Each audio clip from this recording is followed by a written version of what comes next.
Mambo vipi mwanamichezo, wakati mwingine tena mzuri kabisa tunakutana katika chaneli yako pendwa kabisa ya Star Media, tukiweza kujuzana yale yote makubwa ambayo yanaendelea kwa sasa ndani ya kikosi cha klabu ya Wekundu wa Msimbazi Simba, juu ya taarifa ambayo imekwenda kutolewa kwa siku hii ya leo kuhusiana na kocha Fadlu Davis. Mambo yamezidi kuwa mazito kweli kweli. Unafahamu ya kwamba unapofika fainali kama hivi, kombe la shirikisho barani Afrika, kombe kubwa kabisa, basi tegemea kwamba kuna chochote kinaweza kutokea, lolote linaweza kutokea, hususan kwa bench la ufundi kuweza kuchukuliwa na timu nyingine ambayo itakayokuwa imeweza kufika dau, kwa sababu hapo sasa ni ushindani wa kubaki na kilicho bora ama wakichukue wenye uwezo wa kukimudu. Ni kile ambacho leo hii huenda kikawa ni majonzi kwa mashabiki wa klabu ya Simba mara baada ya kusikia kwa taarifa hii. Ni taarifa gani? Utakwenda kujua kila kitu ambacho nimekusogezea hapa, ila kabla tujaendelea nikukumbusha kwamba kama ni mara yako ya kwanza kabisa unatembelea katika chaneli ya Star Media, jua kwamba umepitwa na taarifa nyingi. Sasa ili usiendelee kupitwa na taarifa zetu, cha kufanya ni kitu rahisi kabisa kwenye simu yako, ni kubonyeza tu ano jekundu liloandikwa hapo no subscribe, na kisha ukabonyeza alama ya kengele iliyoko hapo chini pembeni. Kufanya hivyo kutakuwezesha wewe kupata taarifa zetu popote pale unapokuwepo, pasipo kuweza kuhangaika huku na kule kwenye kutafuta taarifa. Taarifa zinakuwa zinakufikia moja kwa moja kwenye simu yako. Karibu tuzungumze kuhusiana na hili ambalo linalotajwa kwa wakati huu ndani ya kikosi cha klabu ya Simba. Wenyewe wanapenda kuwaita wazee wa mnyama kabisa. Bana, unafahamu ya kwamba klabu ya Wekundu wa Msimbazi Simba mwanzoni mwa msimu huu ilimleta kocha mkuu ambaye ni Fadlu Davis, na ikaongeza wachezaji wengine kwenye kikosi chao, ambapo wameweza kufanikiwa kufika katika mashindano haya katika hatua ya fainali. Na sasa kinachosubiriwa tu ni hitimisho la mchezo wa mwisho wa fainali utakaotoa bingwa ni nani wa kombe la shirikisho barani Afrika. Sasa kile ambacho kinachoendelea kwa Wekundu wa Msimbazi Simba mara baada ya kuweza kupambana kuhakikisha wanacheza katika dimba la Mkapa, lakini mambo yamekuwa ndivyo sivyo, tofauti na vile ambavyo wengi walitamani kuweza kuishuhudia game hiyo ikichezwa kwa Mkapa, lakini bado CAF akashikilia msimamo wao na kusema ya kwamba mchezo ule unahamia sasa.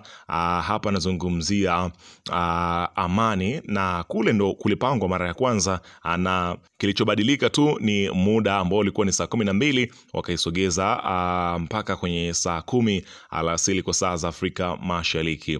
Sasa kile ambacho kimekwenda kutokea katika mchezo huo mkubwa, inaelezwa kwamba huenda ukawa ni mchezo wa mwisho kwa kocha mkuu bwana Fadlu Davis, kwa kile ambacho kinachoelezwa kwamba kocha huyo huenda akatimka ndani ya kikosi cha klabu ya Simba kunako mwisho mwa msimu huu, kwamba Fadlu anaweza kuondoka ndani ya kikosi cha klabu ya Simba. Ndio story kubwa. Unafahamu ya kwamba klabu ya Wekundu wa Msimbazi Simba kufanya kwake vizuri kuna faida, lakini pia kuna hasara yake ambayo pengine kila mmoja anapaswa kuweza kuitegemea. Siku zinahesabika Fadlu kuondoka ndani ya kikosi cha klabu ya Wekundu wa Msimbazi Simba, ambapo unafahamu ya kwamba kuna watu ambao wameweza kuweka mpunga wa kutosha. Jana tumeweza kushuhudia kocha mkuu wa Orlando Pirates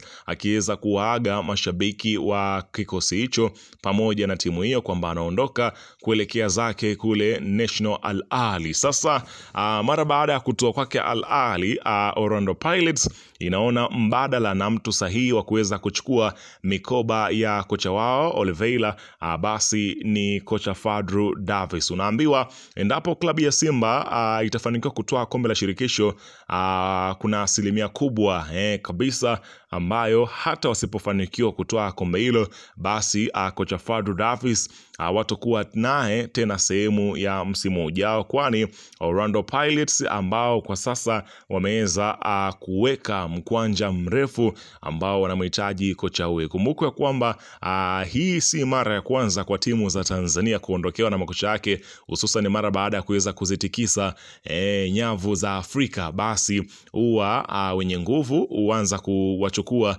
mpaka na wachezaji. Kumbukwe ya kwamba Young Africans anafika fainali ya kombe la shirikisho, alimpoteza kocha wake Nasbi Nabi, akampoteza Fisto Mayele, moja kati ya washambuliaji hatari kweli kweli. Sasa taarifa zinaeleza kwamba miamba ya soka kutoka Afrika ya Kusini na Morocco wanahitaji huduma ya kocha huyo, na wanaweza kuongeza ushawishi wa kumngoa Msimbazi kama ambapo kila mmoja amekwenda kushuhudia ubora wake. Licha ya kuwa bado ana mkataba na Simba, lakini itakuwa vigumu kubaki endapo itakuja ofa nono zaidi tofauti na kile anachokipata Simba Sport Club. Fadu mwenyewe anatamani kutoa taji hilo ili thamani yake iweze kupanda, hivyo kuvunja mkataba na Simba, ambapo ni swala la muda tu kama atapata timu ambayo itakayokuwa na maslahi. Na Orlando Pirates wameshaweza kuweka kiasi kikubwa cha fedha ambacho pengine tunaweza kusema mpaka sasa itakuwa ni jambo gumu kweli kweli kwa kocha Fadu Davis kuweza kukataa au ofa hiyo, kwa sababu ya kile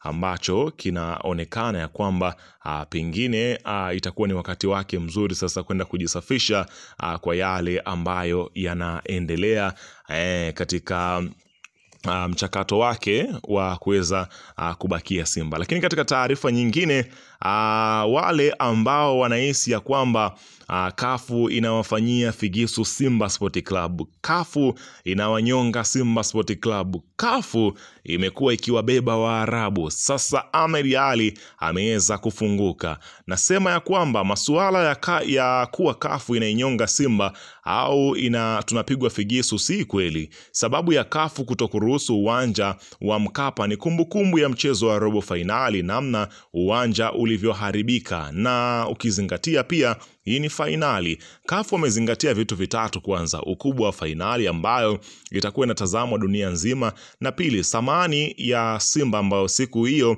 itakuwa inatazamwa dunia nzima. Hivyo tutatukanishwa kwa kuonekana hatuna uwanja mzuri. Pia tutaitukanisha Tanzania kwa kuichezesha fainali kwenye uwanja mbaya. Vile vile tutakuwa tumeitukanisha Afrika kwa ujumla kwa kuchezesha mashindano makubwa kwenye uwanja mbaya. Ahmed Ally, afisa habari wa klabu ya Simba. Lakini mmesikia huko walionunua tiketi kwa Mkapa wazitunze tiketi zao, watazitumia kwenye Simba Day. Mchezo wa amani unatangazwa, utaratibu mpya, viingilio ambavyo vitakuwa ni vipya. Kwa hiyo wale ambao hapa nazungumzia kwamba wale ambao wana tiketi waisubiri kile ambacho kitaweza kutokea. Kwa hiyo kwa sasa kila mmoja anasubiria kuweza kuitizama. Hapa nazungumzia fainali hiyo ili kuweza kuangalia namna gani ambavyo watakwenda kufanikisha mchezo huo, kwa kile ambacho kila mmoja amekuwa akiweza kusubiria namna gani ambavyo klabu ya Simba itafanya comeback yake pale kwa dimba la Mkapa, kama katika dimba la Amani, tofauti na kile ambacho kilichoweza kuonekana. Unaona bana. Kwa hiyo wachezaji wa Simba wana vipaji lakini hawana mipango.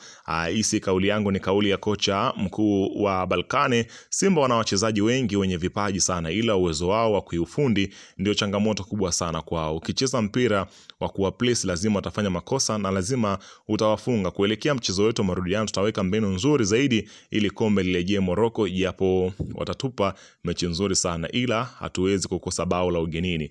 Unaona bana, kwa kile ambacho wamekizungumza kocha huyu. Anaonekana kujiamini sana na kikosi chake, na anaonekana kujiamini sana kwenye mipango yake. Tutusubiri kuweza kuona kitatokea nini.